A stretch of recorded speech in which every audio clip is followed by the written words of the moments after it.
প্রিয় দর্শক, আসসালামু আলাইকুম। শুভেচ্ছা সবাইকে। বাংলাভাষীর পেজ থেকে আমি মোহাম্মদ ফয়সাল আলম আপনাদেরকে স্বাগত জানাচ্ছি। প্রিয় দর্শক, আমরা প্রতিদিন রাত 11টায় আপনাদেরকে সিলেটের সর্বশেষ গুরুত্বপূর্ণ ঘটনাগুলো জানাবো এবং দিনের যে ইভেন্টটি গুরুত্বপূর্ণ থাকবে সেটি সম্পর্কে বিস্তারিত তথ্য জানাবো। আমাদের সঙ্গে থাকবেন। আমরা আশা করছি প্রতিদিন এই প্রোগ্রামটি আমরা করতে পারবো। প্রিয় দর্শক, গতকাল ছিল 19 জুলাই। 19 জুলাই সিলেটের প্রতিশ্রুতিশীল সাংবাদিক, প্রতিভাবান সাংবাদিক, যিনি গত বছর 19 জুলাই পুলিশের গুলিতে নিহত হয়েছিলেন এবং শহীদ এই সাংবাদিকের মৃত্যুবার্ষিকী উপলক্ষে প্রথম মৃত্যুবার্ষিকীতে সিলেটে ব্যাপক কর্মসূচি পালিত হয়েছে। গতকাল দিনভর 4টি স্থানে কর্মসূচি পালিত হয়েছে। সকাল থেকেই এসব কর্মসূচি শুরু হয়।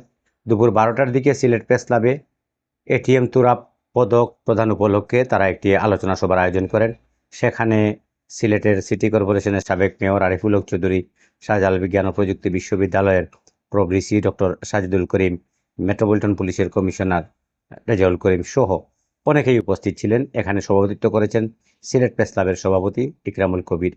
প্রিয় দর্শক, এর পরে সিলেট কেন্দ্রীয় শহীদ মিনারে একটি প্রোগ্রাম হয়েছে বাংলাদেশ ফটো জার্নালিস্ট অ্যাসোসিয়েশনের সিলেট বিভাগীয় কমিটির উদ্যোগে। সেখানে প্রতিবাদ সমাবেশ হয়েছে।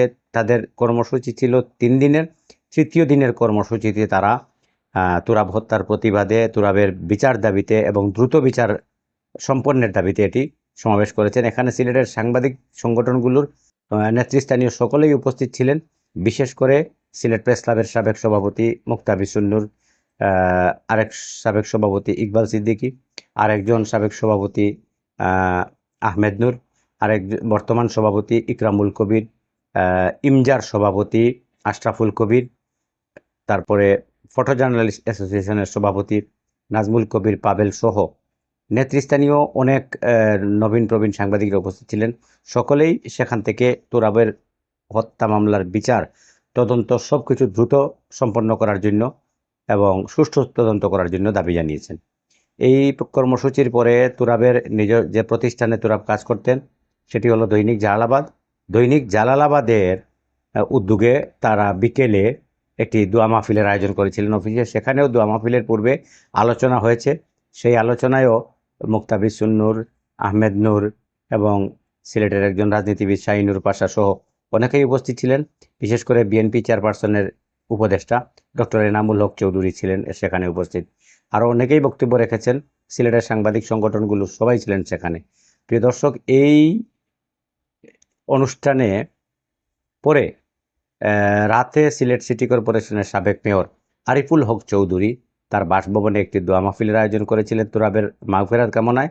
সেখানেও সিলেটের সাংবাদিক নেতৃবৃন্দ উপস্থিত ছিলেন। এই ছিল গতকালকের সবচেয়ে বড় গুরুত্বপূর্ণ ইভেন্ট যেটি ছিল। এটি অনেক সাংবাদিকই কভার করেছেন। জাতীয় স্থানীয় পত্রপত্রিকা এবং গুরুত্বপূর্ণ টেলিভিশনগুলো তারা এই প্রোগ্রামটি কভার করেছেন। আমরা তুরাব হত্যার এই বর্ষপূর্তিতে আমরা সুষ্ঠু তদন্ত এবং বিচার দাবি করছি, তাদের সঙ্গে একমত পোষণ করছি এবং এই তুরাবের যে স্মৃতি রক্ষায় সবাইকে উদ্যোগী হওয়ার জন্য এই আহ্বান জানানো হয়েছে কর্মসূচিগুলোতে। আমরাও তাদের সঙ্গে একমত। প্রিয় দর্শক, আগামী আর সিলেটের যে খবরগুলো আপনারা প্রতিদিন জানতে চান, আমাদের সঙ্গে এই এই এই মুহূর্তে থাকবেন। আমরা অবশ্যই এই খবরগুলো জানিয়ে দেবো আপনাদেরকে। ধন্যবাদ সবাইকে। আসসালামু আলাইকুম।